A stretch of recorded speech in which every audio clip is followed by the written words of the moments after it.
Hi, I am Jeffrey Wernick, and welcome to another pod shoot. I'm happy to have back a friend, Larry Johnson. Uh, Larry and I had kind of agreed when I first asked Larry if he wanted to come on and speak. I had read about a document that Larry was part of the production process that was sent to the Trump administration, and its concerns about unwarranted and illegal surveillance and about the surveillance state. And I thought that would be a good topic to talk about. But given the fact that Larry is a foreign policy expert who has also spent a career at the CIA. I thought maybe we would start first talking about what's going on in the Middle East between Israel and Iran. Now, Larry, I want to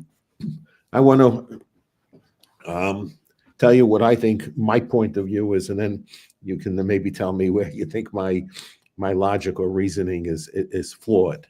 Sure. I'll say, in my opinion, this is an act of war. In my opinion, we are a participant in the war. Now, why do I assert that we're a participant in the war? Is because it's hard for me to believe that the logistics and planning we had nothing to do with. It's hard for me to believe that the type of weapons we have supplied Israel had this conflict in mind. Um, and then we're also actively participating in the war because we're helping the Israelis counter the Iran reaction to what I view as an unwarranted, illegal attack on Iran.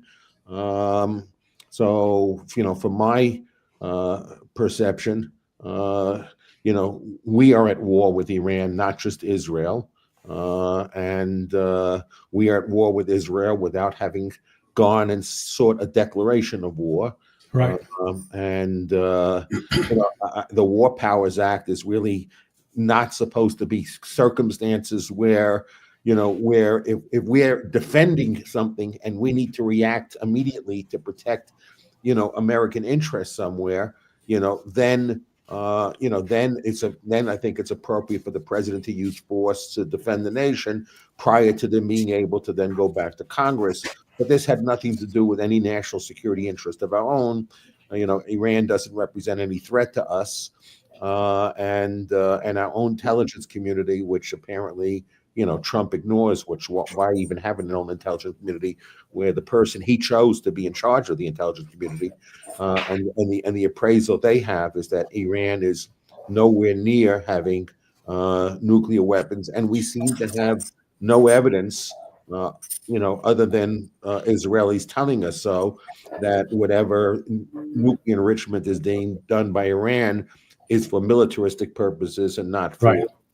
for peaceful purposes, which is basically for generating, electricity. So there's no evidence that they're using the enrichment for anything other than the claims they're making on how they're using it. So I think I think it seems to me Israel has this is just in addition to the war crimes Israel has already committed, the genocide in Gaza. So this should be condemned, in my opinion, by the whole world. And in my opinion, I think it's an impeachable act. Yeah. Trump's part, because I do think we're a partner in the war. We're not a neutral party to the war. We're a partner in the war. And I think the irony is when the Defense Department and Hegseth and Rubio say, now we have to send troops to defend, our assets in the place. Well, who has put those assets at risk? The Iranians have not put those assets at risk. The Israelis are. So somehow we're defending the country who has put our assets at risk, and that supposedly is putting America first. What act of aggression? Yes, we know, we understand that Iran, funds some people we think are bad actors, and maybe a lot of these people are bad actors. But I think what we're seeing is the most powerful use of quote a preemptive strike, that the biggest practitioner or malpractitioner of that is Israel. Yeah, yeah.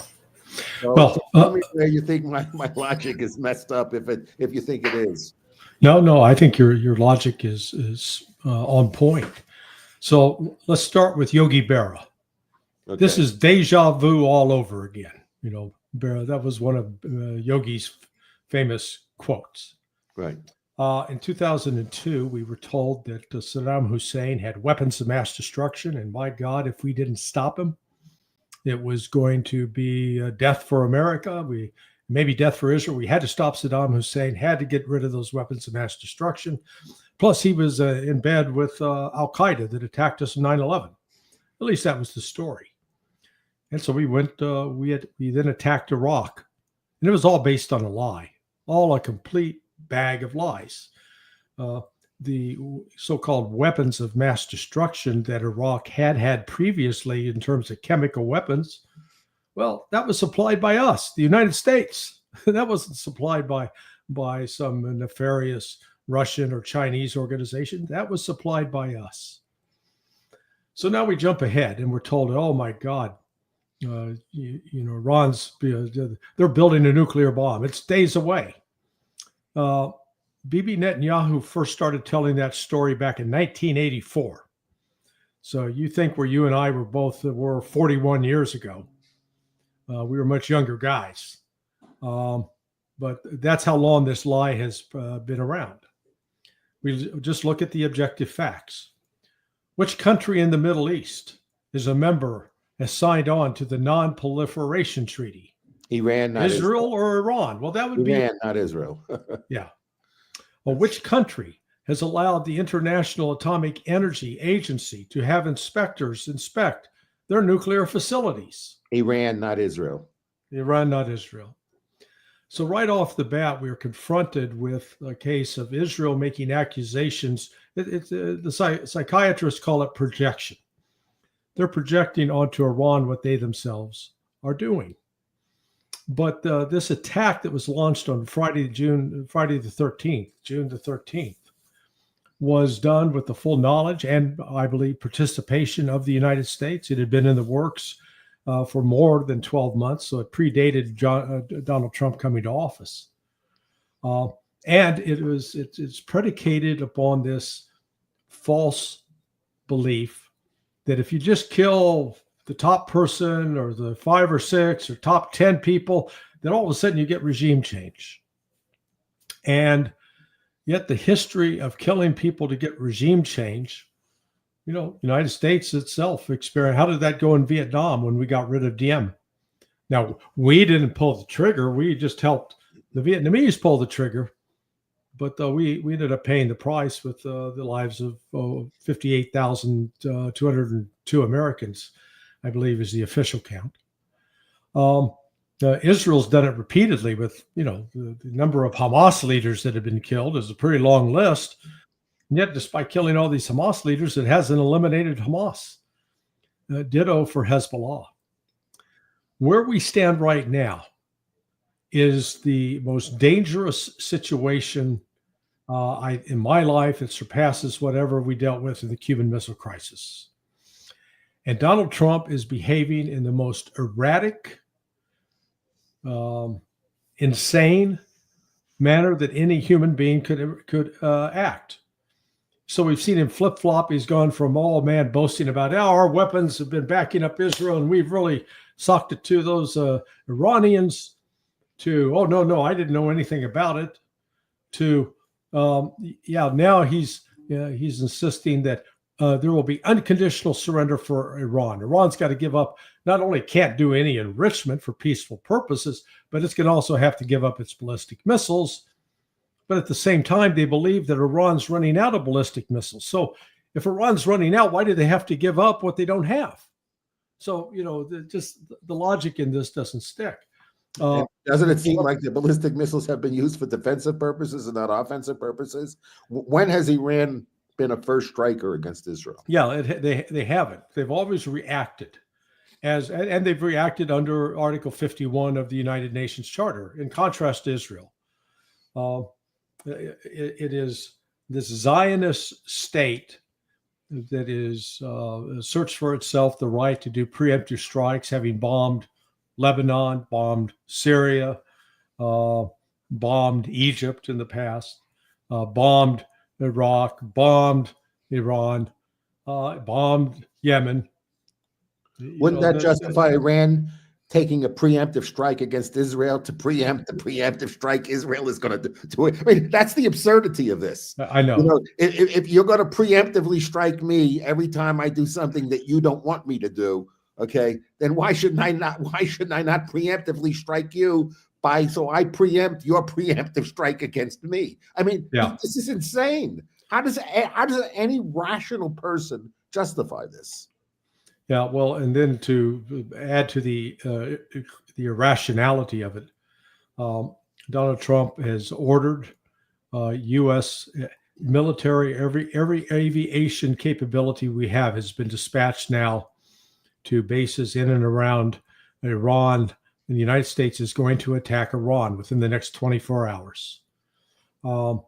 This attack is predicated on the notion that Iran's air defense system has been completely suppressed and that Iran has no ability to retaliate or strike back. I would argue that Iran has ample capabilities to strike back, but more importantly, it has the backing of Russia and China. And it specifically has an agreement on military sharing with Russia that I suspect is already been put into effect. And we have yet to see the full consequences of that. What this is once again going to expose the United States as thinking that we can suppress the Iranians when Iran is a bigger, more sophisticated country than Yemen. We couldn't stop the Houthis, and yet some of these same people that were involved with that decision and seemed confident at the time that we'd stop the Houthis, which we didn't, and where we had to withdraw our aircraft carrier, are now insisting that, oh boy, we're going to really take it out of Iran's hide. So, this is hubris on steroids. And Donald Trump in his Truth Social posts just in the last 4 to 5 hours, someone needs to tackle him and take his phone away to get him to stop. He's essentially declared war on Iran. We're going to do it, and that without a formal declaration from Congress. Correct. It's an illegal declaration. Correct. He's going to do it and then make Congress catch up. I'm hoping that Tulsi Gabbard will resign in protest. What Trump said on the plane coming back from the G7 meeting in Canada, Jeff, I've never seen that, Jeff, in my 40 plus years working with the intelligence in the intelligence community, where a president openly says, no, my intelligence chief is wrong, and I have got the truth. So the intelligence community, which consists in this case with CIA, the Defense Intelligence Agency, State Department's Bureau of Intelligence and Research, those are the big three when it comes to doing assessment. And all the people heading those agencies were handpicked by him, correct? Yeah, okay. Yeah, but and so all those three agencies agreed that Iran is not building a nuclear weapon, and the efforts at enrichment up to 60% were done as a way to try to create some leverage for Iran to get the deal with Europe and the United States that had been promised under JCPOA back in 2015. Why wouldn't the follow-up question to Trump be saying, if your whole intelligence community is wrong, they lack intelligence, and why don't you fire them? And also, can you tell us who's better at intelligence for you to say that they're wrong?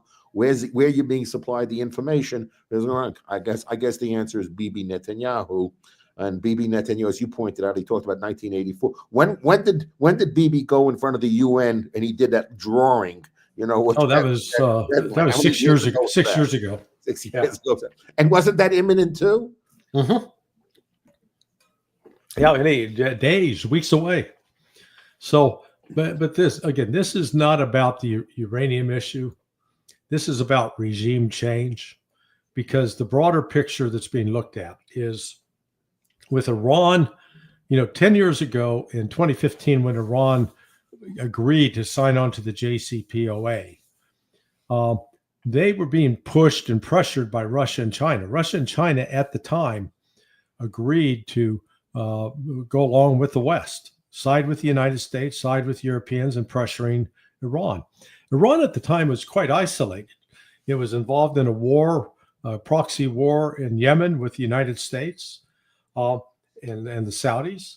It was involved in a war in Syria, fighting on behalf of Bashar al-Assad against radical Sunni Islamic extremists, Al-Qaeda, ISIS, al-Nusra, the guy that we've now embraced and put into power in Damascus.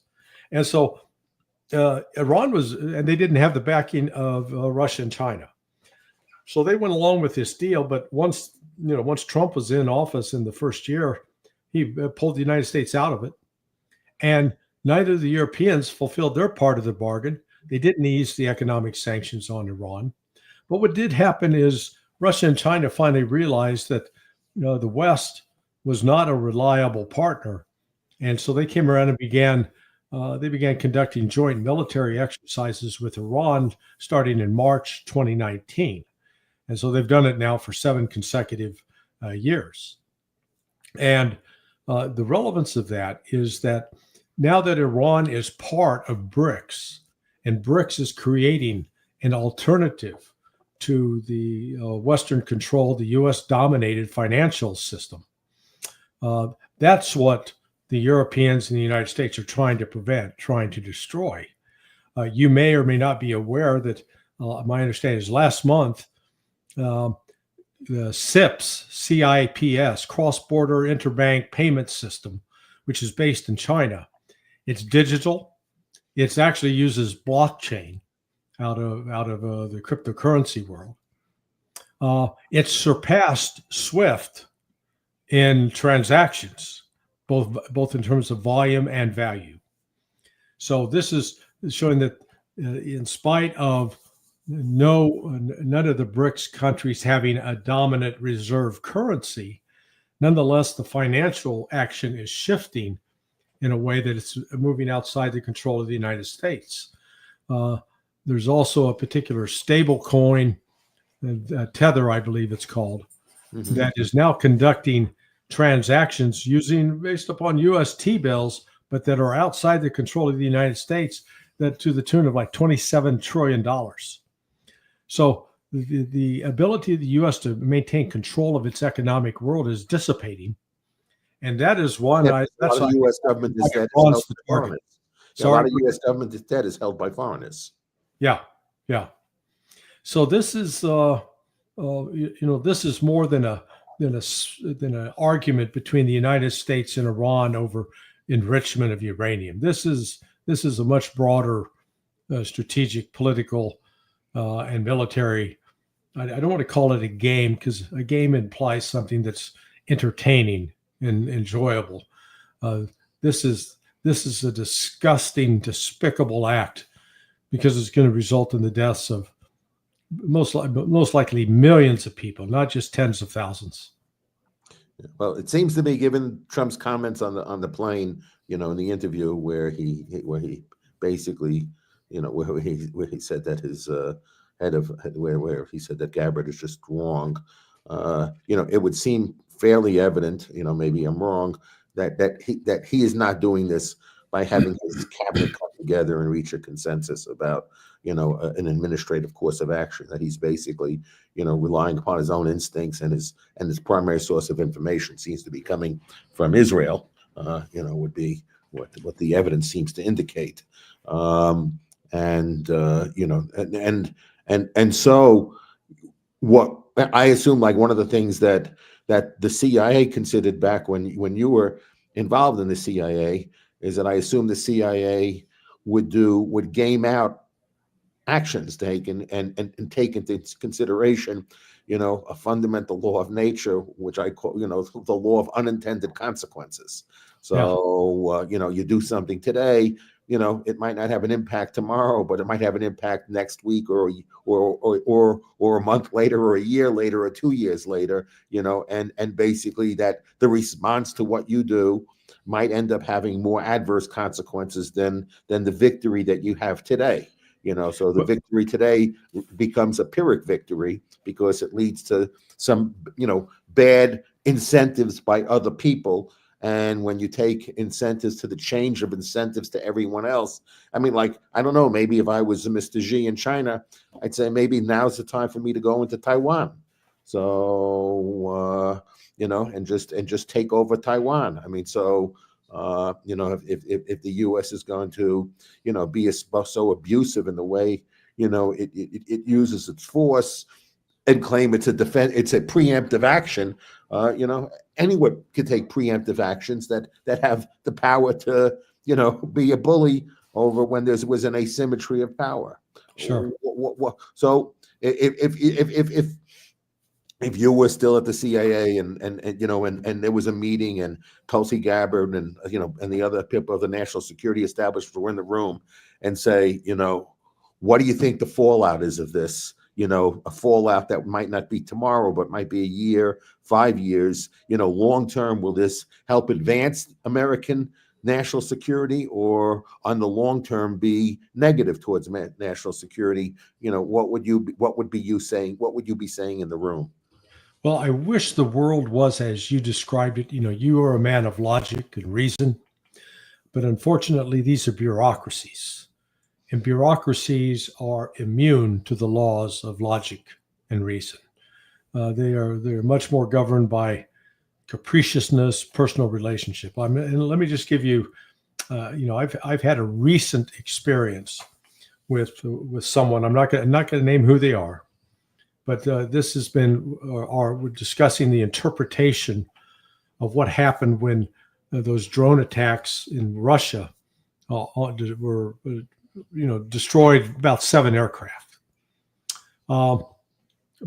My understanding, not just from my own observation, but in talking to other Russians, up to and including people like Foreign Minister Sergei Lavrov. I was with him again a week ago, yesterday, Monday. And then with retired General Brzezinski. I think the Russians were extremely angry at that because they viewed it as a breach of the New START treaty, which is designed, they saw it as an attack on the strategic nuclear assets.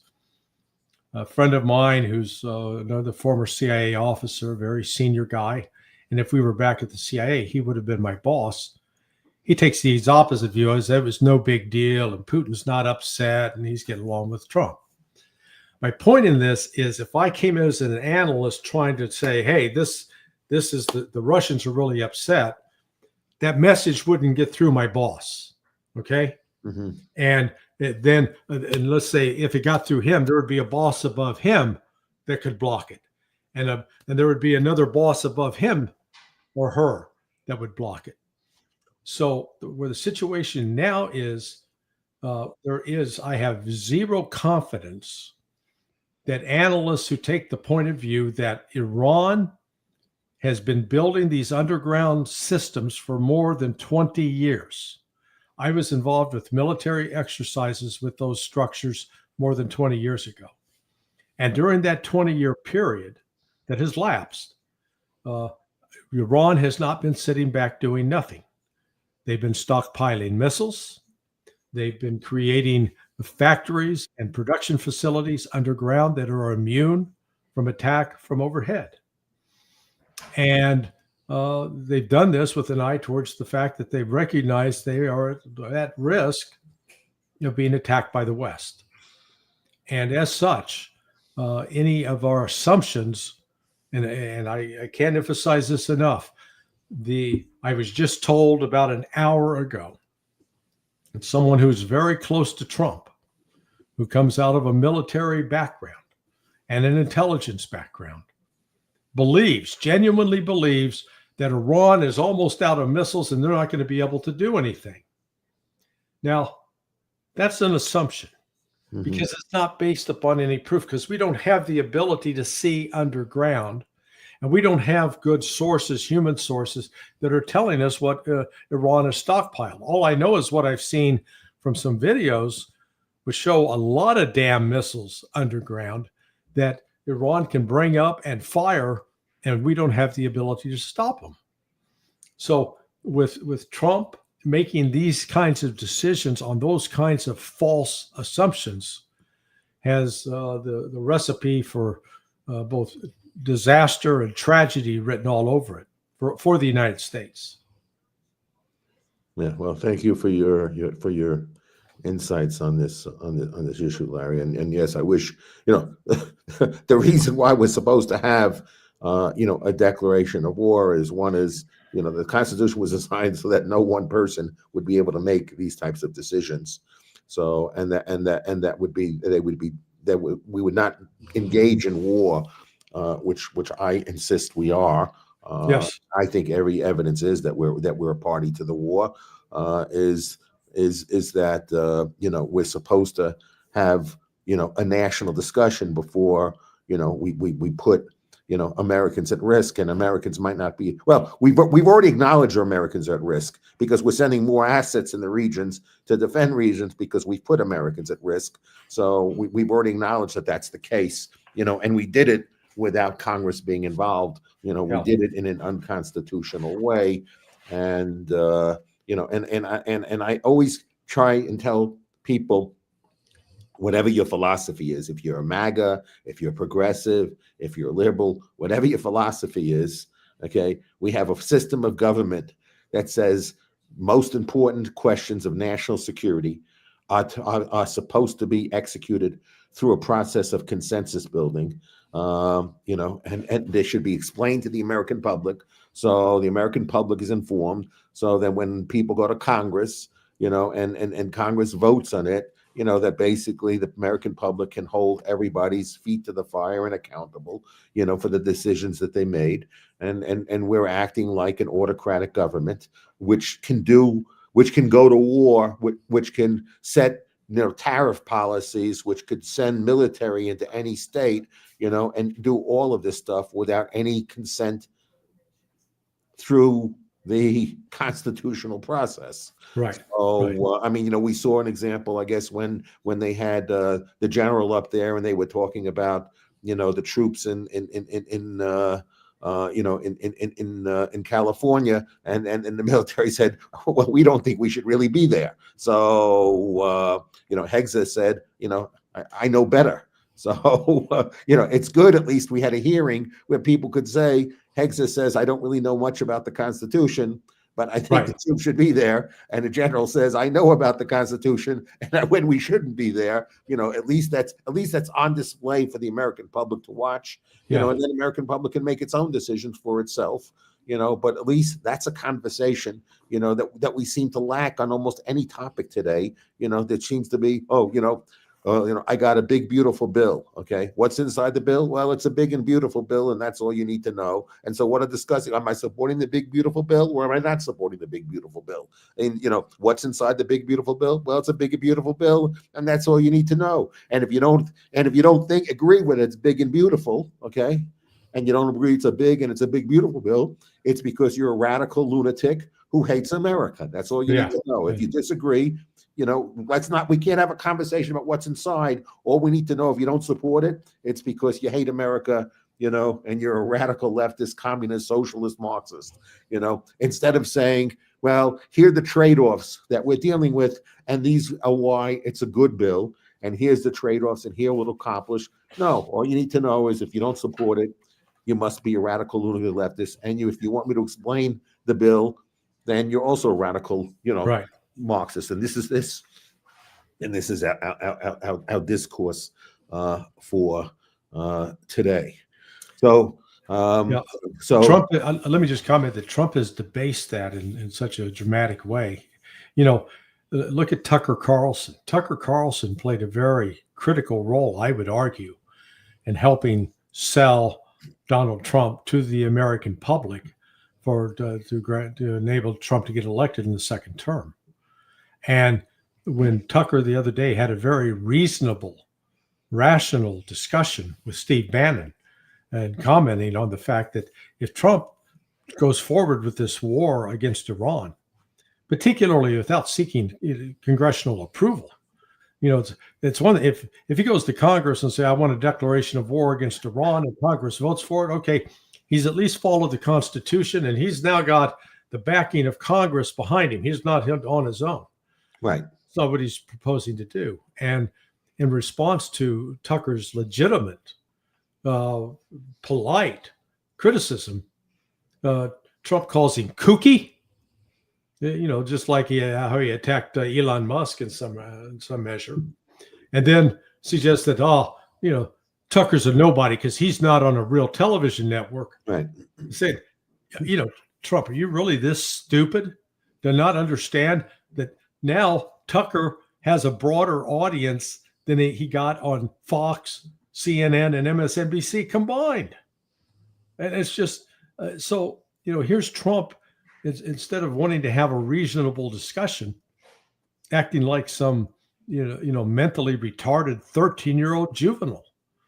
And, yes. Again, the same thing with the Tulsi Gabbard remark. When asked by a reporter, well, your intelligence chief, this is what she said 2 months ago, Trump should have said, if he was a smart guy, we should have said, well, yes, I've consulted with Tulsi Gabbard, and the intelligence community is going to be providing an update to that.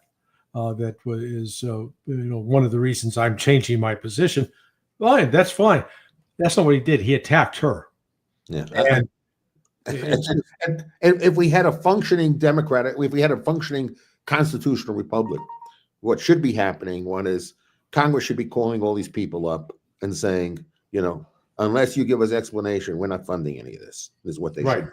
Right. So right now, Congress should really be, in my opinion, I think the American public should demand it, is that basically should demand that there should be no funding given to Israel, no more weapon sales to Israel, and that there should be no intelligence sharing between the U.S. and Israel, and that we can't be a party to this process.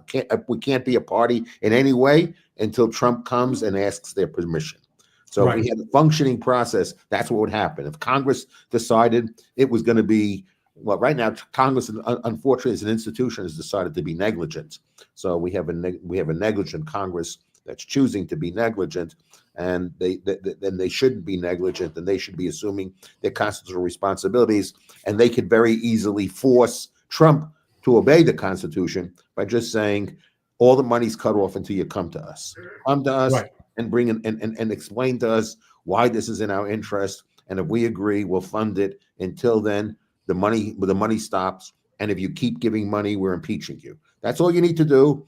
And again, that's not an issue of whether you agree or disagree. That's just an issue of the country doing things in a constitutional way. Yeah, following the law. Following the law. Following the law, exactly. Well said. So, and the other thing is Congress should be getting up. We assume that everything that Bibi has shown Trump to prove to Trump, that Tulsi Gabbard is wrong. We should assume that Tulsi Gabbard has access to all the same information.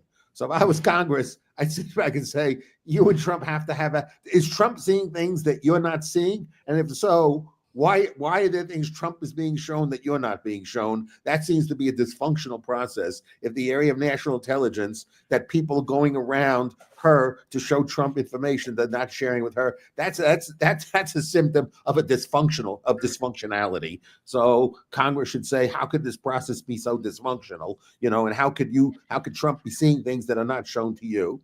And if you're being shown the same things, tell me why you think you're coming to a conclusion, different than Bibi and Israel is coming. Right. And that would be, again, a rational conversation. Okay, that would be us taking important decisions, with information. Okay, and conversation and discussion, before we become a party to a party and a partner, in the process of war. The only part we're not participating in is it's not our citizens that are flying the ships and doing the things like that. It's the Israelis. But in every other respect, we're a full partner because we've armed the Israelis, we funded the Israelis, and we have to have had provided intelligence for them. So and we have assets on the ground defending them. So we're an actor in this war. Okay, we are part of the war. Okay, and we're part of the war that was never explained to the American public, and where the administration itself doesn't necessarily have a consensus about. The fact is, is Iran really at the precipice of being a nuclear power? So you're right. This is Iraq over again. Colin Powell. Yes. They have weapons of mass destructions and they're preparing. And if we don't attack them there, these weapons of mass destruction will be used against us, in the United States. And of course, and it, goes back to, we got to kill all the Viet Cong, because if we don't kill all the Viet Cong, the world will turn communist. The domino theory, proved to be a theory only for dummies.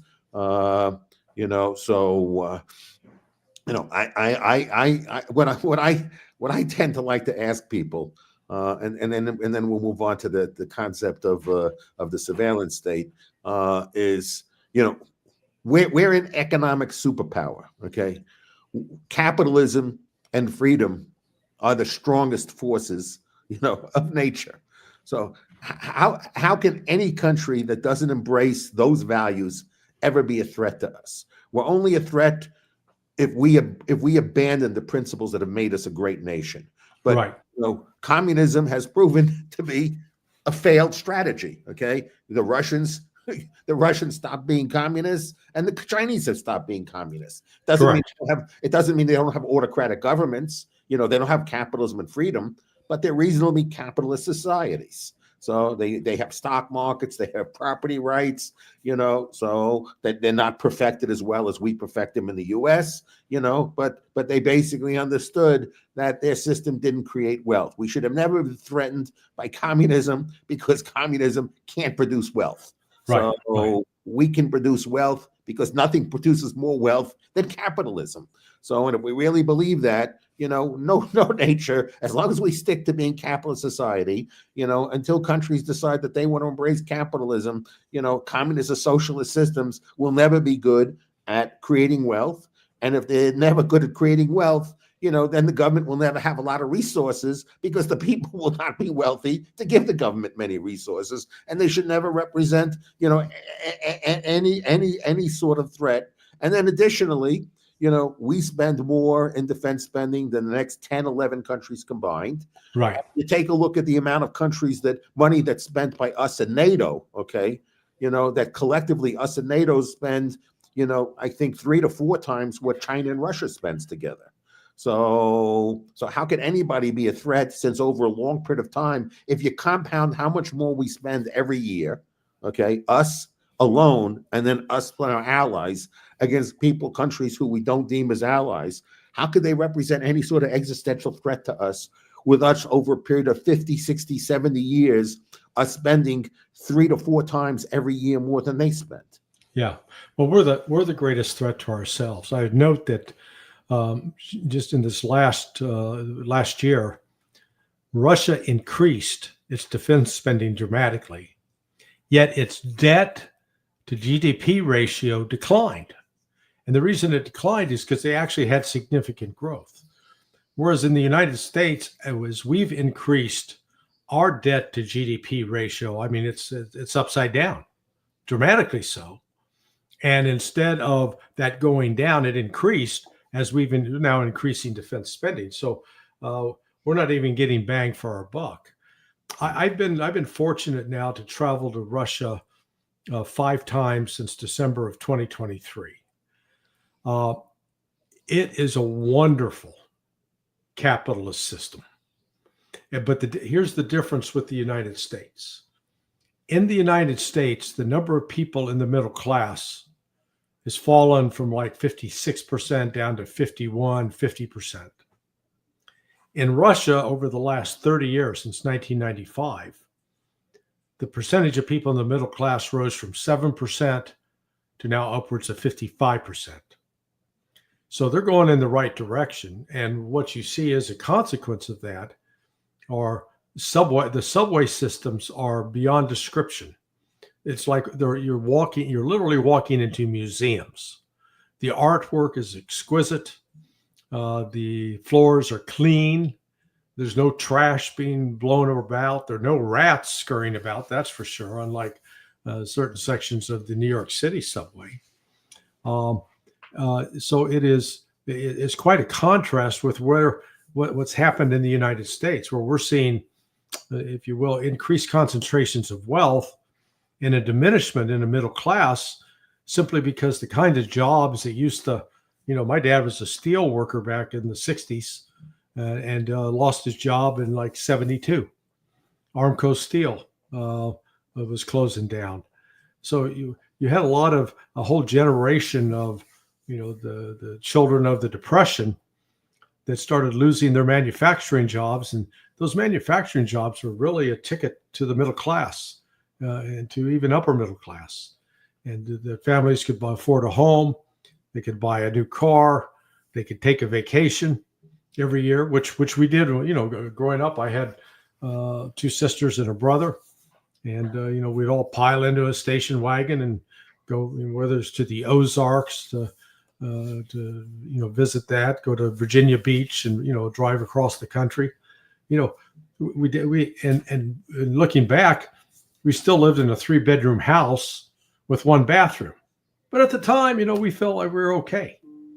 Quite a different change today. Oh, part of the reason of that change, though, there are a number of reasons for that change.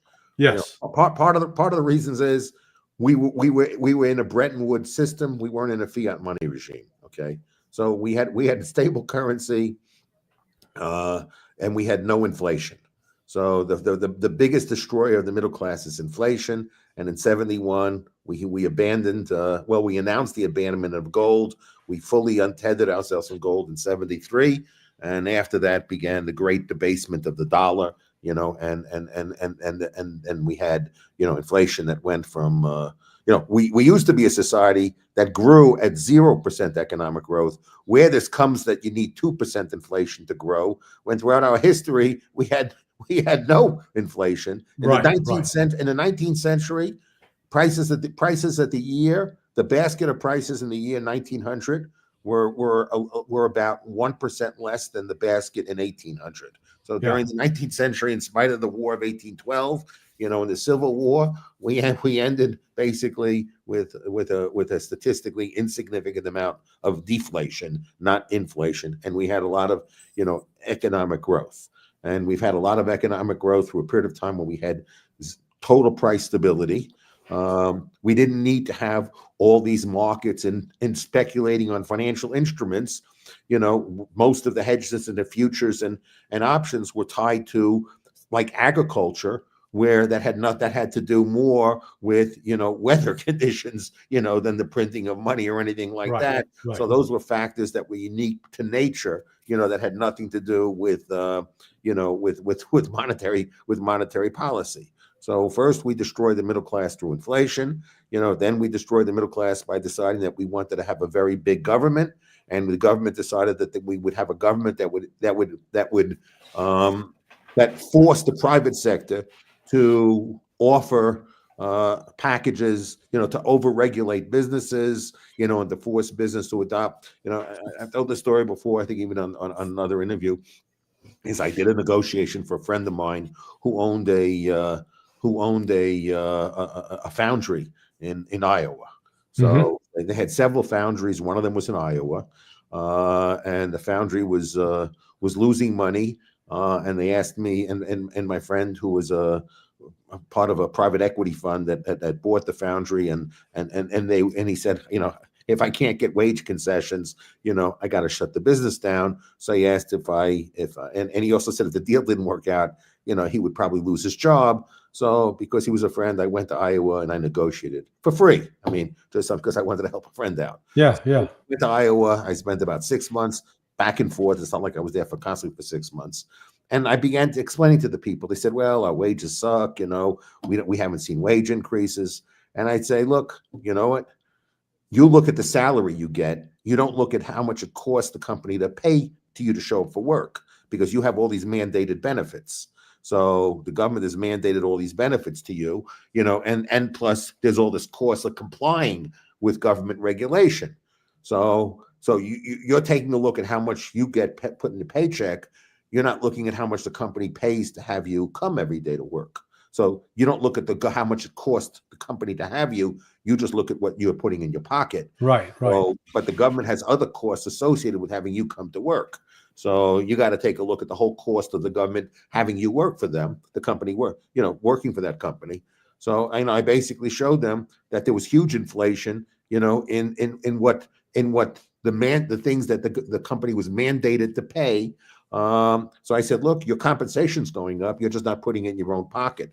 And believe me, the company would much rather prefer putting that money in your pocket. Okay. So the reason why he's not going into your pocket, but somewhere else, is the government is mandating, those things.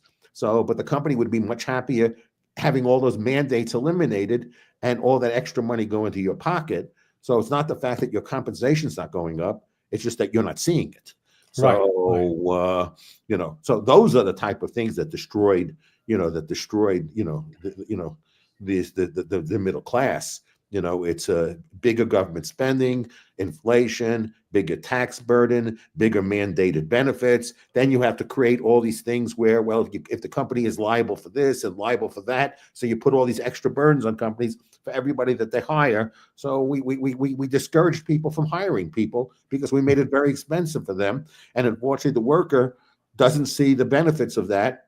And I would tell people, like in Iowa, I told them, look, go speak to Dick Gephardt, because he was an important Democrat at the time. And I said, go speak to him. I'll show you all this information and ask him, tell him, where would you prefer? You want Dick Gephardt to mandate these benefits?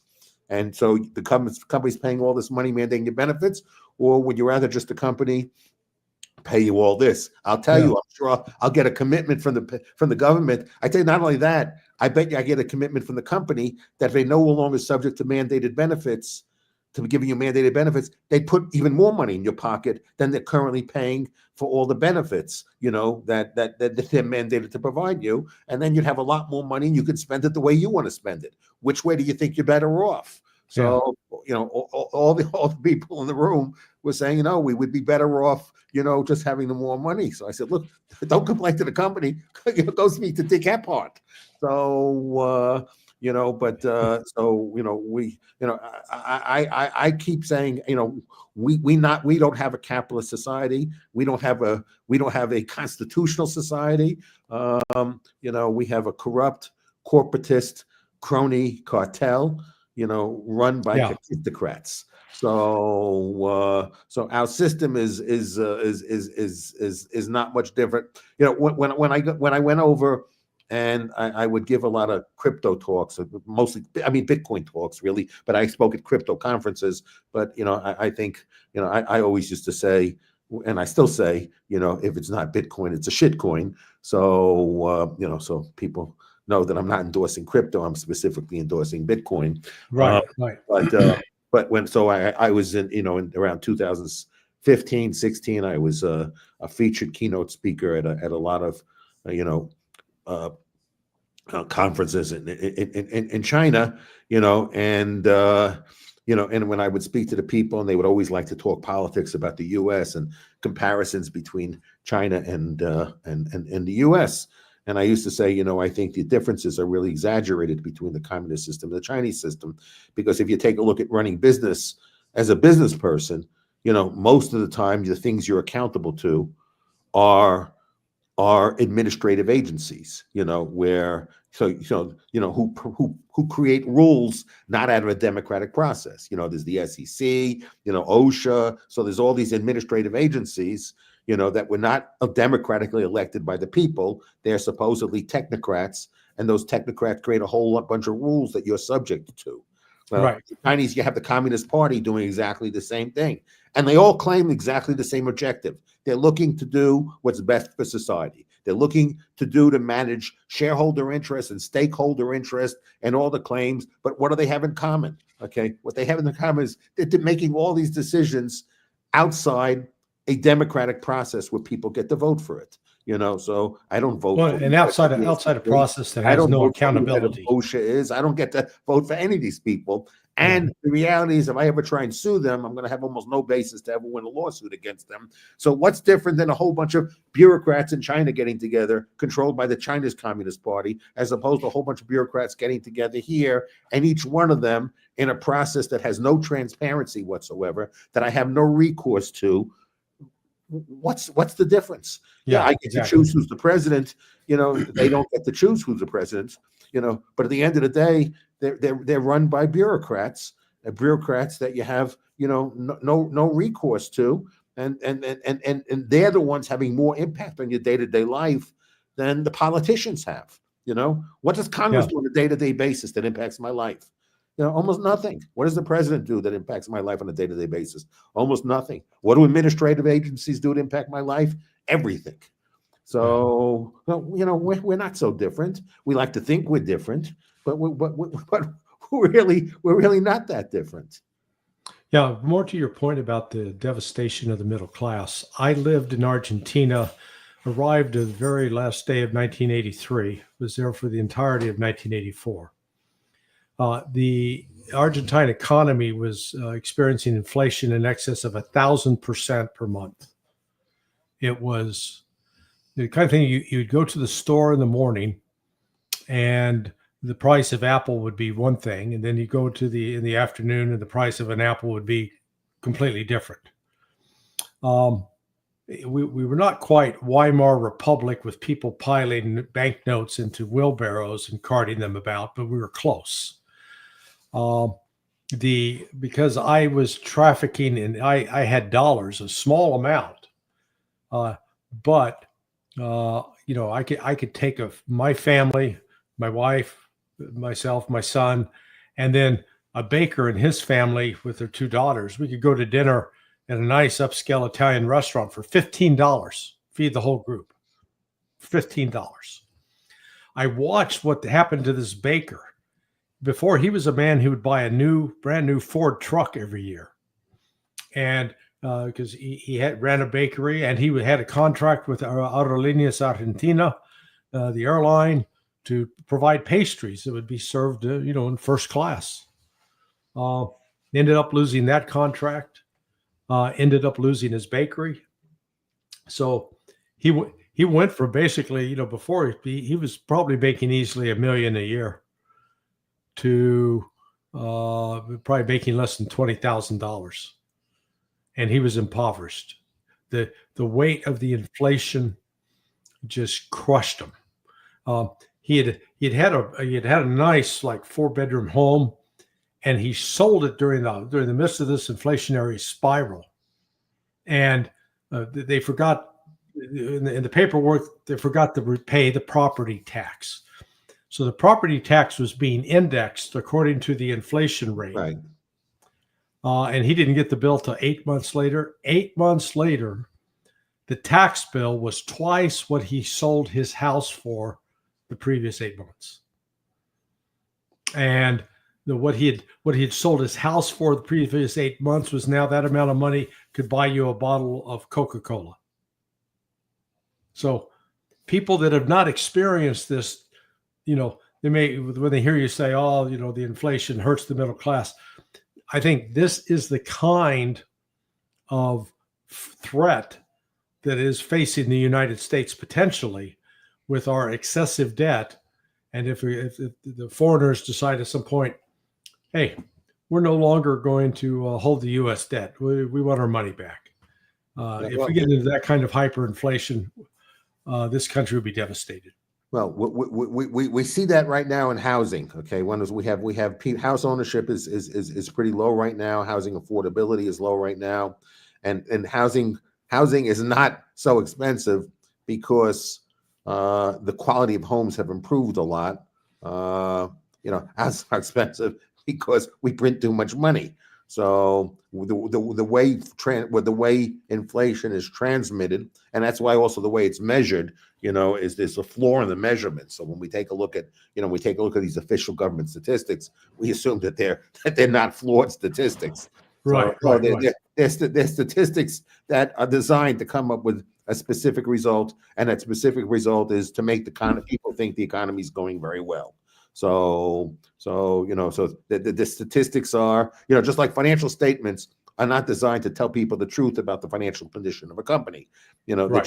They're just designed to follow with certain rules, and the numbers were produced according to that set of rules, but those rules are not necessarily an indication that that balance sheet actually reflects the real financial health of the company. So they just produce the numbers the way the rules told them to produce the numbers. So it's the same thing with the government statistics. They put rules together, and why would anyone think, if you're a government employee working for the government, like any other enterprise, don't you want to present the best picture of yourself? So to Sure, the extent sure. that you have flexibility of producing numbers, are you going to sit down and say, I wonder how many companies you sit down, how many companies, and in the private sector, when you sit down, and in the public sector, do you sit back and say, here are a whole set of rules. Do we apply the rules to tell the truth, or do we apply the rules to make things look as good as possible, and make sure that we're not doing something illegal as we're trying to present something, even though we know it's not the best, most accurate depictor of reality? So Right, you have a exactly. choice of saying things. I can either depict reality, which won't look very good, or I can follow the rules and create an alternative reality that I know is not the real reality, but it's a story I can tell, and it's a story I can tell without getting put to jail. So I have that choice. I'm going to choose the best story. I'm not going to choose the most truthful story. I'm going to choose the best story. So Right. whatever statistics the government puts in place, they implement them to tell the best possible story, but they're not designed to tell us the truth. Just like financial statements are not designed to tell us the truth.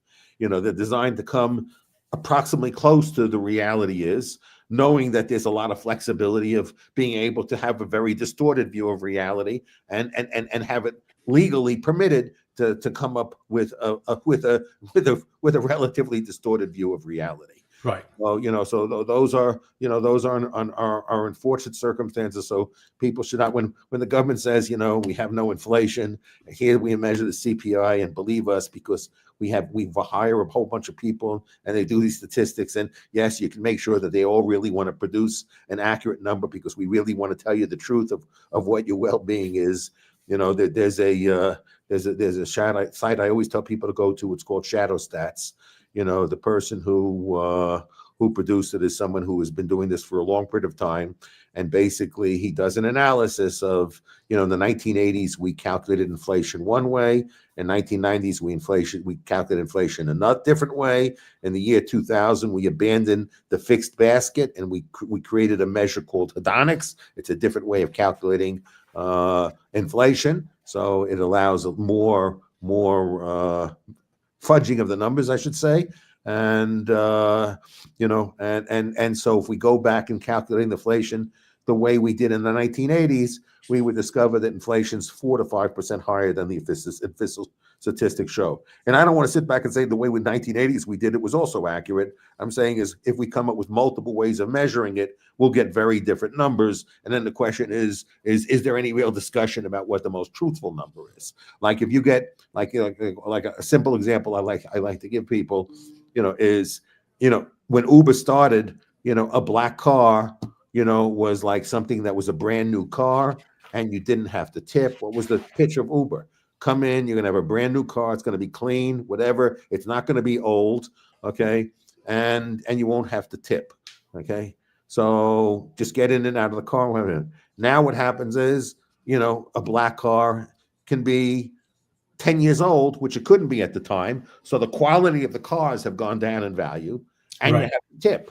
So the fact that you're now paying the same for lower value should mean that that's inflationary, but it's not picked up. So if you get cheaper packaging, if you get a little less content in something and it's cheaper packaging, that means that the quality of the product. And why do I say it's important? Because right now, if a quality is improving, the government will then say, well, if you're paying more, but the quality improvement is compensating you for the higher price, they say that's not inflationary. But if there's a debasement of quality, they're not considered that inflationary. So there's an asymmetry of how they're producing the numbers, and they're producing them to make people feel that inflation, is low when it's not. And even if we're getting a mismeasured inflation of 2%, which 2% really is more than 2%, we're still saying we can't get to zero. We have to be at 2%. And Paul Volcker has said, that the inflation target should be 0%, which should be. If it's I want to explain this one other way. Think about a business that produces something that the minute they produce it, they're actively working to debase the value of something they gave you. Okay. So once the government says we want inflation to be, and the Fed says we want the government to be something other than zero, the government is producing a bill. And then the moment they give it to you, the government is actively working as your enemy to reduce the purchasing power of what they just conveyed to you. Okay. What business can get away with saying, I'm going to give you something, but the minute I put it in your hands, not only am I going to be neutral toward it, I'm actually going to work hard and diligently to make sure whatever I just conveyed to you is worth less the moment after I conveyed it to you. So there used to be an understanding, and from the beginning of the history of this country is that we don't like paper money because it's going to be debased, and and the point of money is the money should not be subject to debasement, and so these are the type of things have destroyed the middle classes out debasement of money. So, and it's something people, don't really talk about. And maybe one of the reasons they don't talk about it, while Trump is determining who to fund and who not to fund, almost all economic research is funded by the Fed. So if you're going to go and you're going to speak against the Fed, you're probably not going to get, a good position at any university, nor Wall Street firms, Right. because you won't have the type of access to the Fed, and you won't build the type of nexus of relationships you need to have, unless you speak out in favor of the Fed. Well, I'm not sure when the term gaslighting became popular and commonplace, but it was not around during the era of the Soviet Union. And, what you've been describing is the whole process of gaslighting, where you're telling the people, hey, the economy's great. And yet the people go to the stores and the shelves are empty. They go into the butcher. There's no meat in the case. They're told that the electricity is working fine, yet there are no lights on in the home. And that used to be the Soviet Union, that they used to really have economic privation, but we're told that they were doing well. But now I've lived long enough to see sort of a role reversal. So again, in the United States, we're being gaslit on a whole number of issues. We're being gaslit about the war with respect to Iran. We're told things about Iran that are simply not true. But the public is persuaded to believe that. They begin to act accordingly. They're told that the economy is doing great, that we're strong, that we're prosperous, and yet the warning signs are there. We're like a grossly obese man that is on the verge of having a heart attack and deciding, he's trying to decide whether he wants to eat a dozen donuts or 2 dozen donuts for breakfast. So this gaslighting is going to be the end of us, I fear. Yeah, I that's why as I say, I hold my Bitcoin, I hold on for dear life. So yeah. That's why I hodl.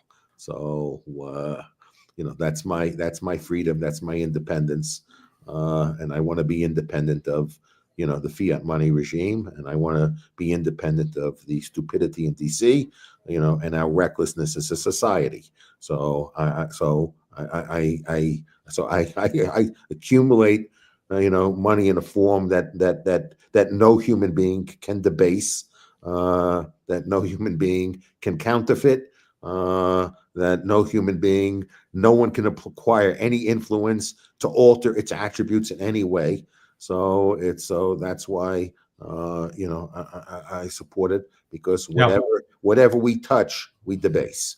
So unfortunately, so to the extent that people can influence something, to debase it or to pervert it, Bitcoin's not subject to any of those. So you can't buy a whole bunch of Bitcoin and have influence over Bitcoin. You have no influence, no matter how many Bitcoin you own. You can't influence anything about its attributes.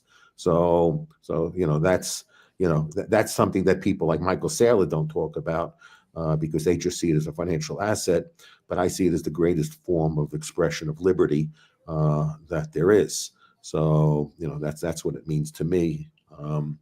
But now I want to go to how did this start? This document that you worked on and produced and was sent to the administration with respect to concerns about the surveillance state.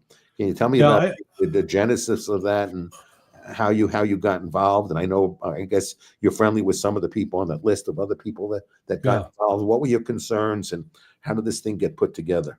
And what do you hope? I think when the news of it first came out, I don't recall if it was Ray McGovern or Scott Ritter that read the document, and then they wrote that up, and then it was circulated among. It's called the Veteran Intelligence Professionals for Sanity. I've been a part of that group for over 20 years, and we all just appended our name to the document.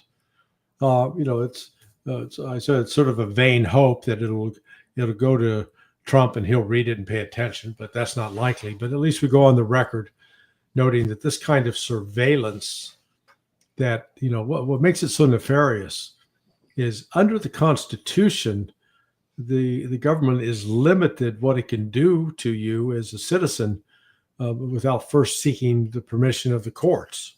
You can't just decide, hey, we're going to spy on Jeffrey Wernick. But what has happened in the commercial space with the advent of the social media apps, with the advent of online purchases, digital messages going back and forth, that it is quite easy to capture and monitor everything that you do if you have a phone with you and you carry that phone on you. And it's connected in either to the internet or connected to a telephone network.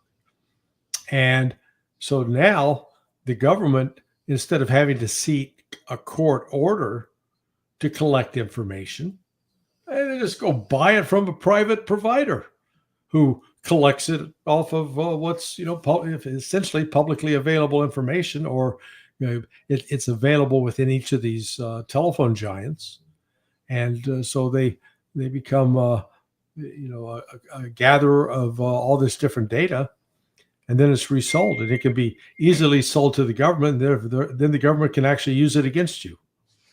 So that's a terrible gray area there. It's sad that it's a gray area, and yes, I wish more people.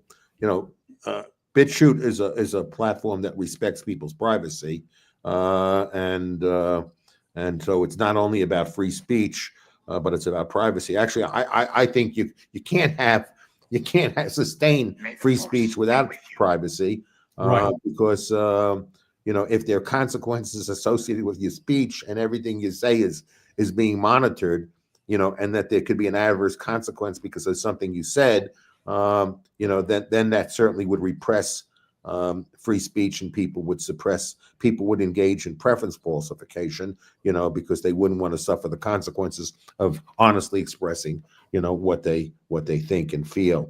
And that would be very detrimental to society if we had a whole bunch of people behaving, I guess, like that. Right. I understand there's a TV show, Black Mirror, or something like that. So where you get a social score, and it's based upon how you behaving in a way that other people like, and if you do a good job at mirroring other people, then you get a high rating in society. And if you don't do a good job in mirroring other people, you get a low rating in society, and there are costs and benefits associated with depending upon these type of scores that you get, and we seem to be evolving towards society that way. And when people think about what's the purpose of collecting all this data, we were never really given a good, in the court cases that challenge this, all the courts just basically said is, well, people said, well, if you have this information, I'll be damaged. And the courts will say, well, how you damaged? I don't see it. So given the fact, come back later when you can talk about showing real evidence that you were damaged. But by that point in time, it's too late. So the bias of the courts, in my opinion, should be tie goes to me as the citizen, not tie goes to the government. And why should it be that way? It seems to be pretty obvious. There's nothing I could do to coerce the government, okay? But the Right. government can coerce me. So there's an extreme unbalance, unbalance of power, on behalf of the government.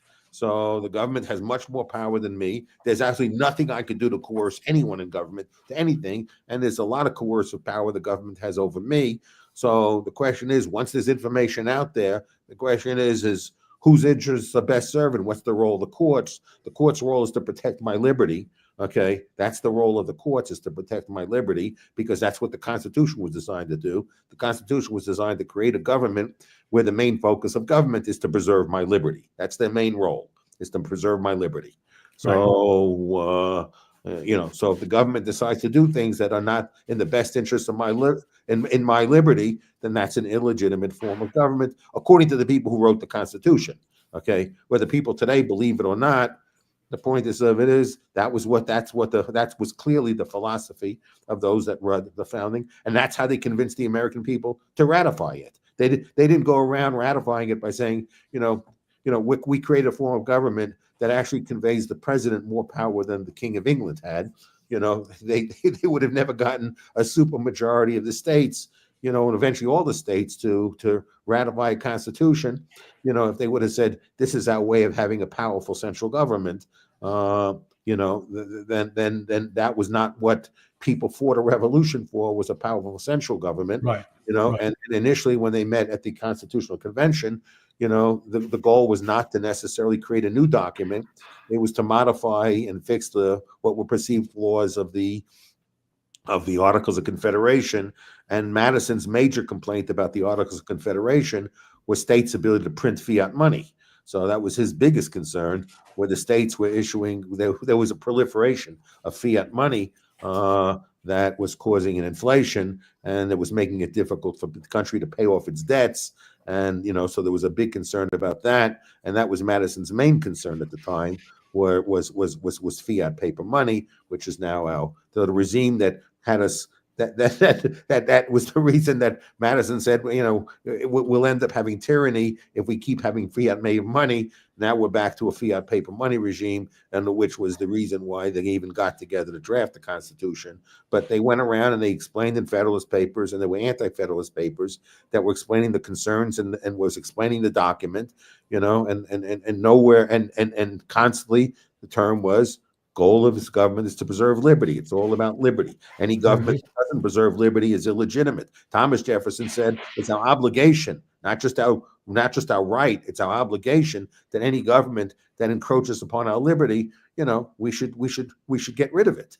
He didn't say we should do it violently. He said, we were given the right through the ballot to get rid of governments that violated our liberty, but the role of government is to protect our liberty.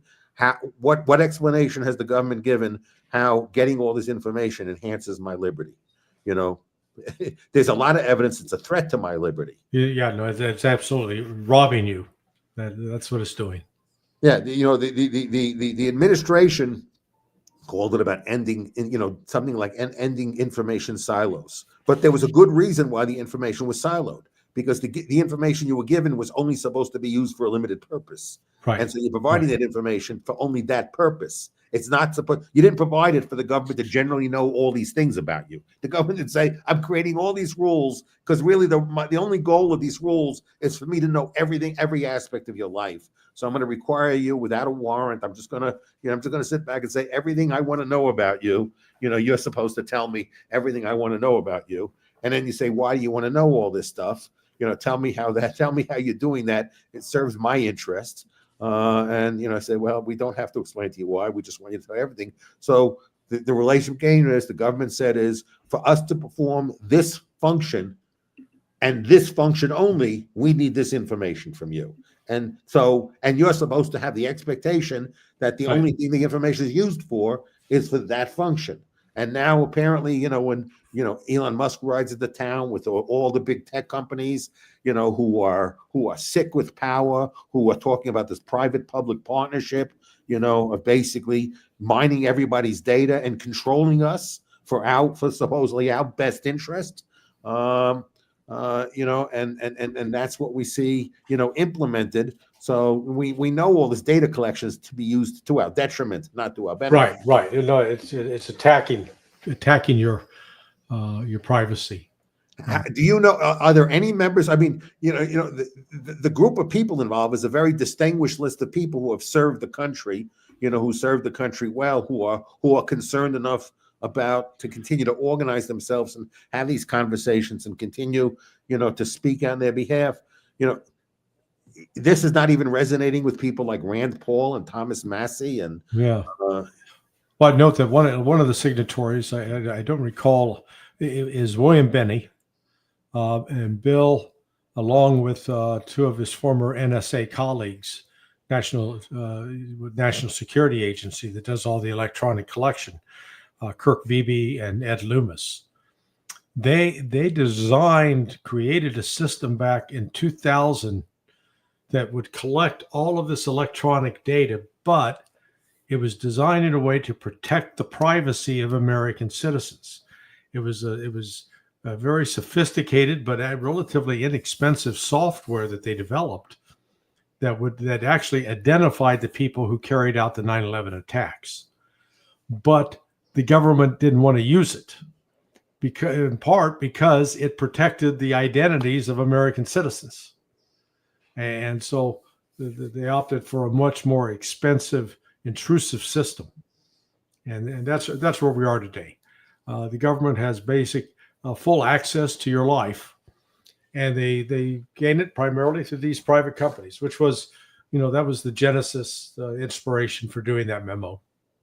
Yeah, and it's like saying, because I share things on social media, that means that the government has a right to exploit that information. It's like saying every time I go to a grocery store or a movie or anything like else, if I go out and I take my car, or I'm just a pedestrian, it means the government has a right to track every movement I make. The government doesn't have the right to track every movement I make. Just because I'm out in public doing things doesn't mean the government has a right to know that I have not surrendered my privacy because I've gone to a movie theater, I've gone to a grocery store, okay, I've taken a walk to the park, and I have to do it in public. Does not mean I've surrendered my privacy. It doesn't mean I'm subject to constant surveillance by the government, because what's the purpose of the government knowing my habits of going to a grocery store? How does the government benefiting me by studying the choices I make as an individual? How are they going to use that for my benefit? Well, if the government is doing it for my benefit, let them create a business and let them say, here's all this information, here will be used. And if I want to consume that service, I'll pay for the service because they're going to come up with making my life better. So so they haven't presented a case on how they're taking all this information about me and making my life better. So why do they have a right to surveil me?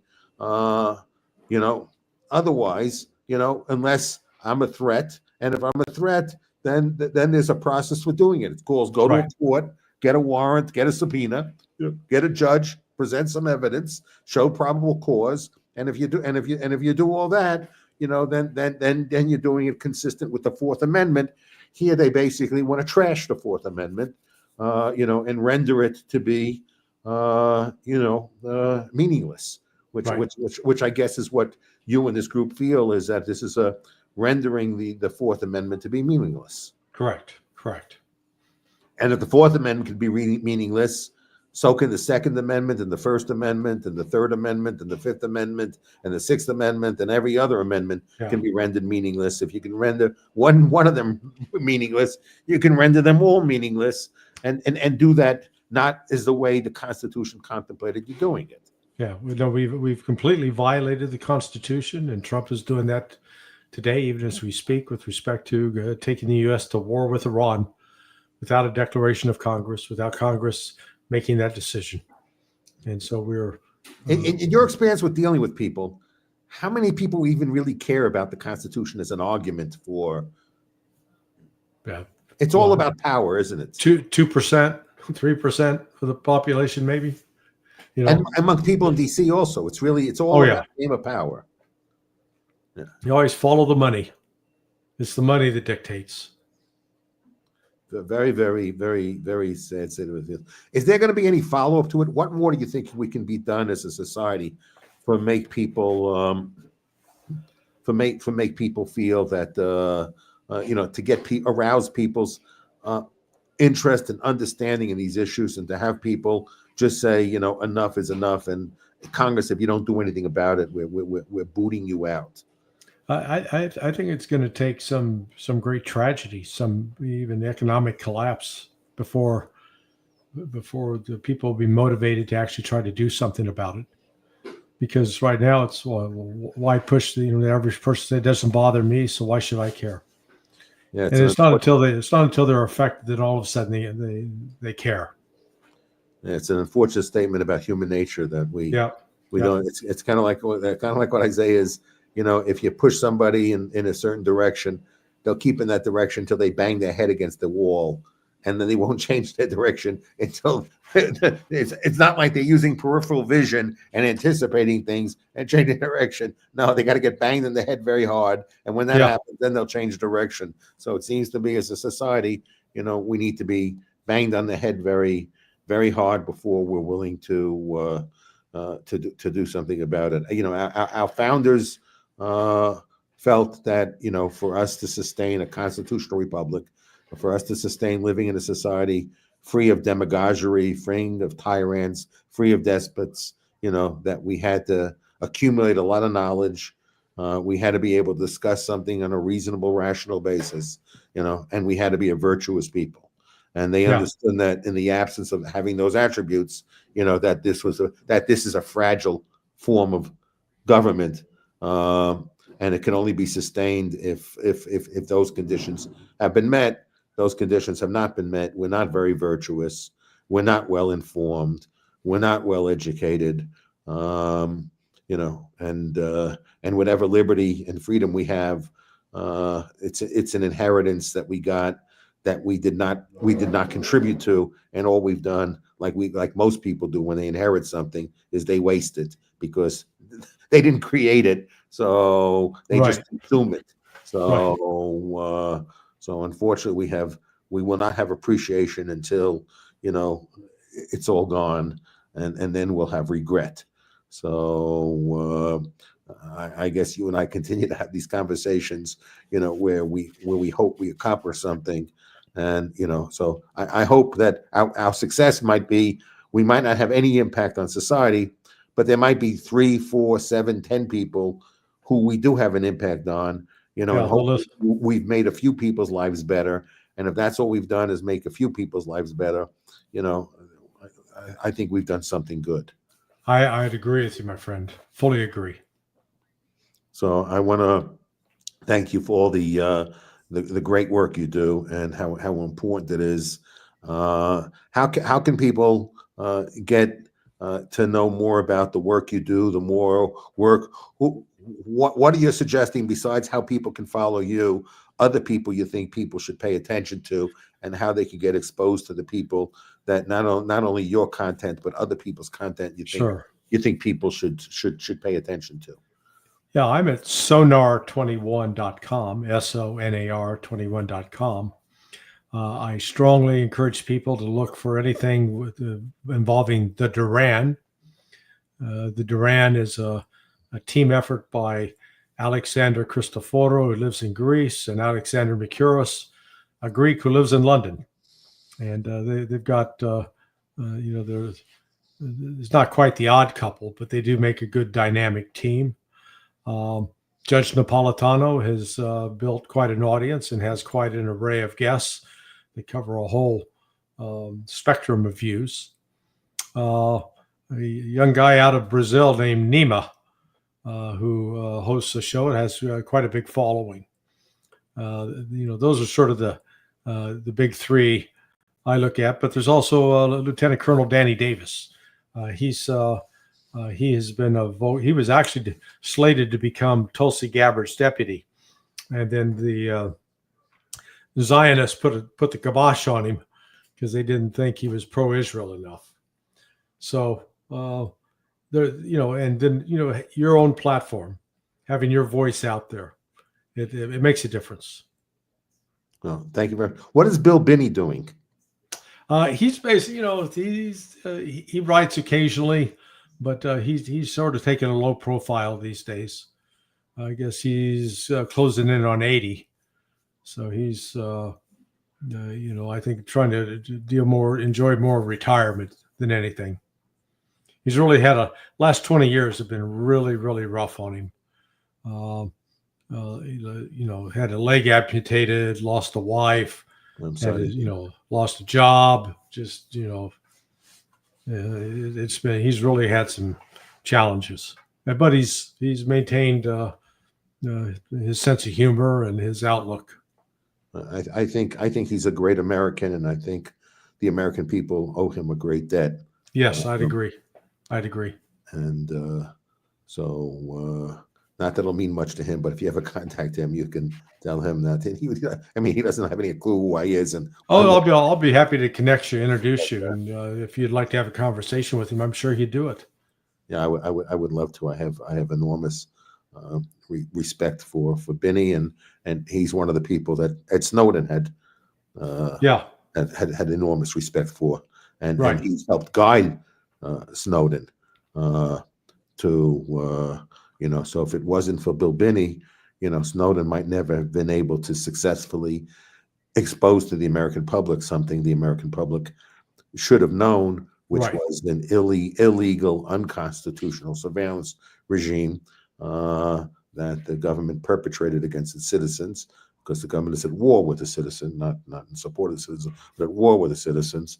And maybe if Benny was not there to provide his guidance and wisdom to Snowden, we might never have known about it. And I have to constantly remind people is that when we did get exposed to it, and it became in front of the courts did deem it, illegal. The regime, only nobody who created this illegal regime suffered the consequences of the regime. The only people who have suffered the consequences are the people who expose the illegal regime. Yeah. Yes. So they do it at a great cost to them, and that's what makes them great heroes. Yes. So what last words would you like to leave the audience before we say goodbye? And again, thank you so much, Larry. I really, I hope we're alive to have this conversation again in 2 or 3 weeks. I think we're on the precipice of something extremely dangerous, and Trump's erratic behavior is making the situation even more perilous, in my view. So I guess, given Larry's words, I would like to say everyone watching it, even if you agree with the policy, all of you should demand to your representative your representatives that whether you agree or disagree, that it's their job, to vote on this issue. So just because you agree with what Trump's doing doesn't mean that you should agree with the breach of the Constitution. You have a lot of people going out there saying no one's above the law. Well, anyone who thinks they can operate outside the context of the Constitution thinks they're above the law. So, if the extent is that there is a consensus above it and the majority of people support it, then just do things the right way. And we are at war, and we shouldn't be engaged in wars unless Congress declares war. And whether you agree or disagree with the policy, everyone should be in agreement on we should do everything according to rule of law. Okay. Yeah. So, absolutely. So people have to decide right now are we a society that supports rule of law, or are we a society that believes in a, rule by, a despot? Because if you think one person who makes all the decisions, that then you're supporting autocracy or despotism or tyranny, and that's not what was contemplated in the Constitution. So here's our moment that we should be Americans first.